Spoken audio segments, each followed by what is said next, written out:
fiindcă atât de mult a iubit Dumnezeu lumea, că a dat pe singurul lui Fiu, pentru ca oricine crede în El să nu piară, ci să aibă viața veșnică. Dumnezeu, în adevăr, n-a trimis pe Fiul Său în lume ca să judece lumea, și lumea să fie mântuită prin El. Deci Dumnezeu așa de a iubit lumea, încât a luat pe Fiul Său prea iubit, pe Mântuitorul Iisus, și l-a dat ca jertfă de răscumpărare pentru a noastră salvare, ca noi să fim mântuiți, ca noi să fim salvați și cu Dumnezeu pe veci împăcați. Dumnezeu ne-a iubit, de aceea a dăruit și a dat ce a avut mai scump, pe Fiul Său prea iubit, Iisus Hristos.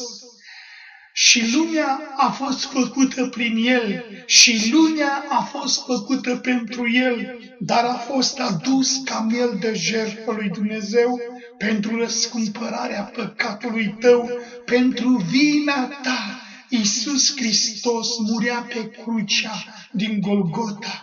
Pentru vina ta, Iisus Hristos era străpuns în mâini, în picioare, pentru ca să te răscumpere de la pierzare, pentru că tu și eu am păcătuit și prin păcat am fost despărțiți de Dumnezeu și ne-am făcut astfel vinovați de călcarea legii și poruncilor lui Dumnezeu.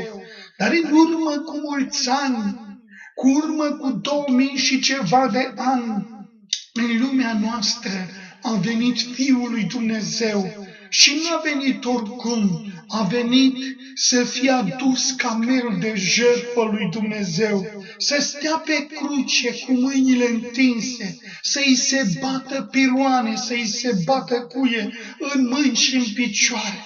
A murit Iisus pentru tine, pentru că te-a iubit, a părăsit slava pe care o avea la Tatăl Său Dumnezeu.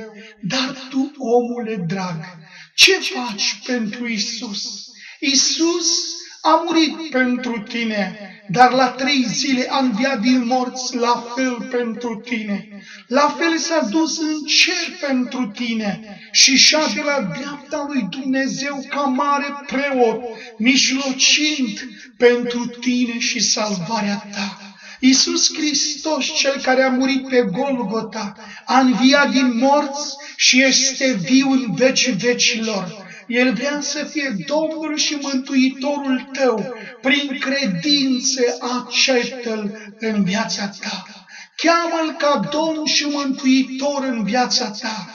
Roagă-L să-ți conducă viața, să te ajute să trăiești o viață curată și sfântă și plăcută lui Dumnezeu. Pentru că într-o zi și tu și eu și noi toți va trebui să părăsim această lume și să plecăm pentru totdeauna dincolo în veșnicie. Dar nu uita, vei pleca la locul pentru la care acum tu te pregătești. Te vei duce înspre rai sau înspre iad. Alege astăzi, dragul meu, alege-L pe bunul Dumnezeu. Gândește-te la eternitatea ta, gândește-te cât de scump s-a plătit pentru răscumpărarea ta. Nu s-a plătit aur, nu s-a plătit dolari și mărci, nu s-a plătit nici euro, nici lei și niciun fel de alți bani. S-a plătit cu propriul sânge al lui Iisus Hristos.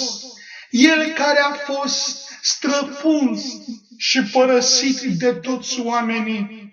Iisus Hristos te iubește, acceptă-L și El te va binecuvânta și va fi cu tine în toată viața ta. Dumnezeu să te binecuvinteze și pacea El să-ți o dea. Amin.